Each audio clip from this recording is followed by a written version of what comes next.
All right, what's good, Slap City? Power Slap 10 is officially in the books, and so you know what that means. It's time to start breaking these down.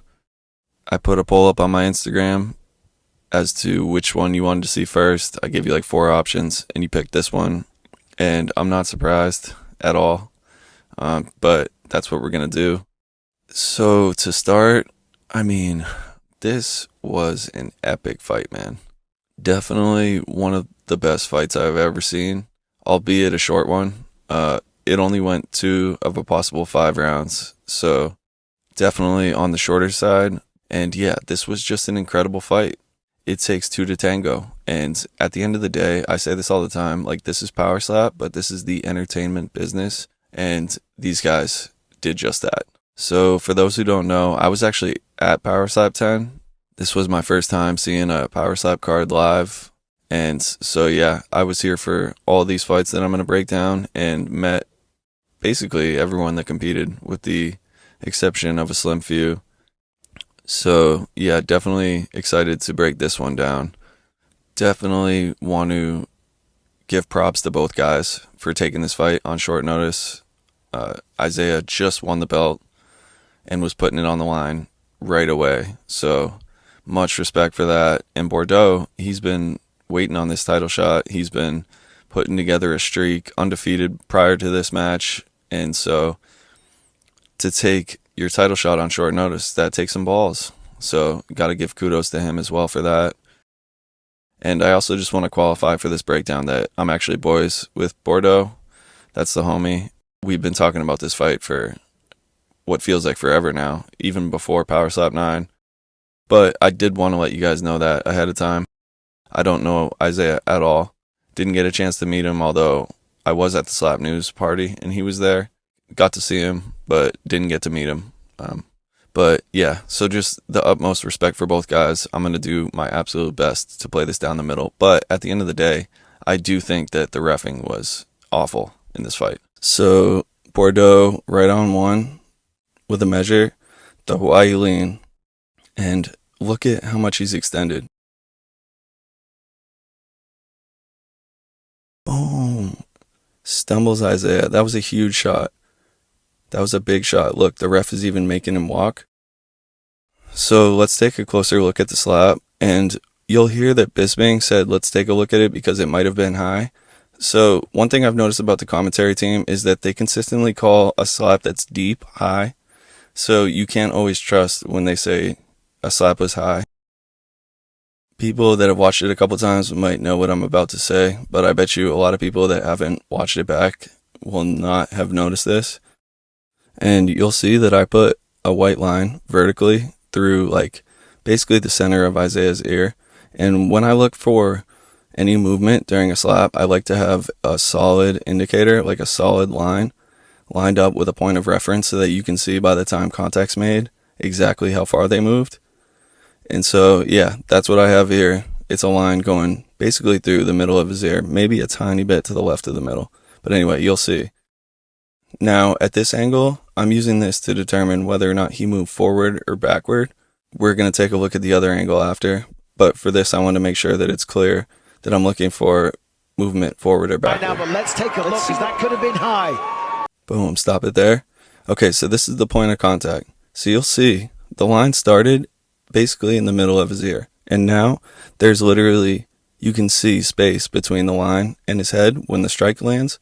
So you can use that as a reference to know exactly how much he dipped forward. And it could be more movement to the left, but we'll use the other angle to determine that. But for now, we know that he moved. Now on this angle, you'll see that I put a white line at the tip of his chin, and then I put a white line at the very top of his head. Again, perfect reference. These lines do not move at all, so we can judge based on when contact happened, if he moved, and if so, how much. Now, let's play it. Alright, so stop it there. So this isn't even the point of contact. Look at Bordeaux. His arm isn't even in the picture, so he's still mid-slap. He's like not even halfway through his slap, and look at how much Isaiah has moved. Again, I started that line on the bottom of his chin, and now it's halfway up his ear. So, I mean, that's even more than he moved forward. So right now, based on that angle, he moved forward a couple inches and downward, at least a couple inches from the tip of your chin to the middle of your ear. So to me, I mean, with how much he moved, how do you not call a flinch here? Like, Bordeaux should have gotten 2 slaps, in my opinion, on the first slap.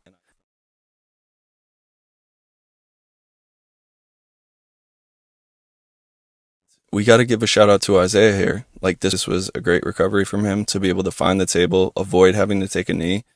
Again, a knee is technically a knockdown. So, like, if it's the difference between you staying in the fight and not staying in the fight, you have to take the knee, and it's a smart thing to do. But if you have the option to grab the table and avoid the knockdown, you should be doing that. And that's exactly what you saw here. So, yeah, just great recovery from him. All right, Isaiah, first round slap. He's a right on 3 guy. Okay, not the most effective slap from the champ there. It was a good playoff by Bordeaux to give the judges that visual that it didn't hurt him. So you'll see that Isaiah made a face. I think he was complaining that he thought that Bordeaux moved. And so, just like we did with Isaiah in the first round when he got slapped, we're going to look at that with Bordeaux to see if he moved and if so, how much. But yeah, he was definitely complaining there. It's honestly smart by the champ. Even if he didn't flinch and like he doesn't get the call, at least he's planting the seed and putting it out there. And that's important because sometimes, not all the time, but planting the seed can honestly pay dividends later in the fight.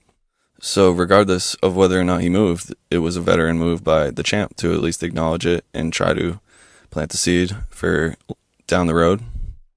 All right, so you'll see here, just like Isaiah, I have the white line going through the center of Bordeaux's ear. And so when we play the slap through, we're going to play it up to the point of contact and get a visual of exactly how much he moved using the white line. Okay. So using the white line, you can see a little bit more of his ear. So definitely some movement there. That honestly looks like more of a brace. I'm gonna loop it. Yeah, so you can see that there's some movement. Definitely not gonna argue that there's no movement. Again, the white line never lies. It's stationary, so it really is the best way to tell if somebody moved. So yeah, definitely a little movement there from this angle. We'll take a look at the other angle that they gave us to get a even better look at it if we can. And I'm gonna do the same thing where I loop it as well. There's definitely some movement there, but there's just no way you can let Isaiah slide and then call Bordeaux here. So he was complaining, definitely some movement, but I think it was more of a brace in my opinion, but at least he planted the seed. Yeah, so we'll play it through. Definitely doesn't get the whole hand on the face like he normally would, like he did on the second one. All right, so second round, Bordeaux slapping first. So why you lean again? Boom! Look at him point down. That was a massive shot right on the button. Isaiah does a good job gathering himself on the ground. That's a veteran move. Now pay attention closely to like how he looks here. I'll try and pause it right in the right spot when he's looking at Herzog. And if you pause it like right here, for example, we know he's still rocked. I mean, he literally just got up after getting dropped, so he's definitely still rocked here. He definitely took a couple seconds on a knee, and that helped him. But he's not fully back here. But somehow, he kind of looks like he's there. It's weird, man. It's really weird. And look at Herzog, man. Like, if you watch, he's on a knee here. That's exactly what you're supposed to do. Gets up, walks a little bit, and then looks at him, and he lets it go. I mean, pretty fucking quick. And historically, if you watch my breakdowns on the show, I would say that there's been probably 5 or 6 matches that Herzog did where there were points in the fight where somebody was rocked and he just immediately basically said, you're good to go. Like, very lenient on letting it continue. I used to literally call him her dog because that's my dog, because he always lets it slide and he always lets it go. And that, like, I like that about him, but you have to be consistent with it, man. You just can't go one way or the other. It's just the margin for error is so small that you always hate to see, something happen where it's not consistent. So anyway, let's take a closer look at the slap. Boom. Boom. Clips him right on the chin, man. Right on the fucking chin. And we looked at the first slap from Brandon where Isaiah moved and he actually moved into the strike. So it would cause your strike to go past the chin, which isn't what you want. You want, obviously, the powerful part of your hand to land on the chin. So when he dips forward, that limits his ability to get through the slap. But you'll see here that Bordeaux definitely made a mid-fight adjustment. And that's important, man. If you can make mid-fight adjustments in power slap, you have such an advantage. Like if you can notice that and be able to recognize that you need to throw your slap tighter to your body to be able to avoid getting stuck on his chin if he ducks forward. Like there's only so much footage you can actually watch. Like in the moment, he could do something completely different. So you obviously want to be film studying your opponent, but you also need to be able to make that in-fight adjustment if you want to be a world champion. And yeah, so again, before we move on to Isaiah's second slap, I mean, this was just a great recovery by Isaiah. Absolutely textbook recovery. And need to make sure that we're giving him his chops throughout this fight because he fought a great fight as well. It's not on him whether or not the refs call a foul or whether or not they stop the fight. He has no say in that. All right, Isaiah, second slap. Boom. I mean, my God. Just an absolutely perfect slap, dude. Catches Bordeaux right on the fucking button, man. Straight up, right on the button. And we're going to take a look at Bordeaux's recovery attempt here. So when you get knocked down, I mean, people that subscribe to me will have heard this a lot from me because I definitely talk about it a decent amount, is when you get knocked down, if you're already down, like it's a knockdown anyway. And so a couple things here. So like Isaiah did, you always want to gather on a knee. And obviously you can't sit down too long, but right around 8 seconds is the money from what I've seen.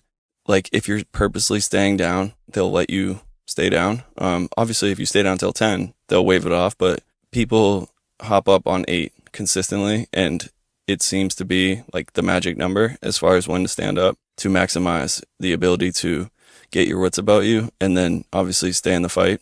You'll see as we play it that Bordeaux, his legs kind of buckle a little bit.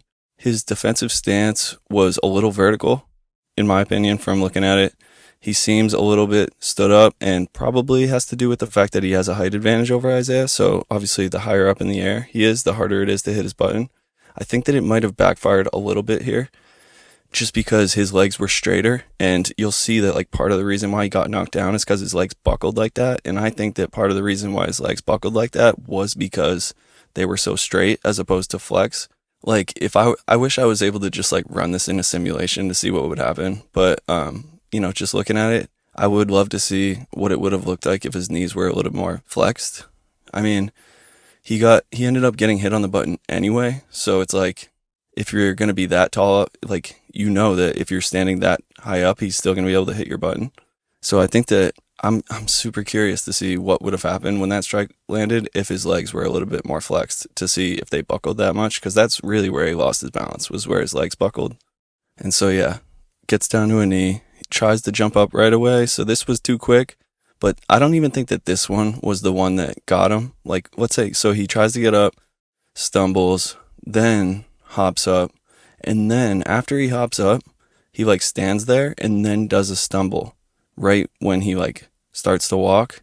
That first stumble right when he stands up, I think is the one that ultimately cost him. I think that that's what Herzog saw. And dude, it's not enough. It's just not enough. Like, I've seen them call in the doctors before and give somebody an extra minute. Like, it just was too early. It really was. This is literally a game of seconds, man. If he had a couple more seconds, I think that he would have been fine. And obviously, I think that if he had held a knee and gathered himself before he popped up, I think that he would also probably be fine, even taking the shot on the button. It's just so much easier said than done. So definitely would love to have this one back, I'm sure, but he's going to get that rematch. I mean, there's just no way they don't run it back there. So tough one for Bordeaux. And for the champ, I mean, damn. What a fucking comeback, dude.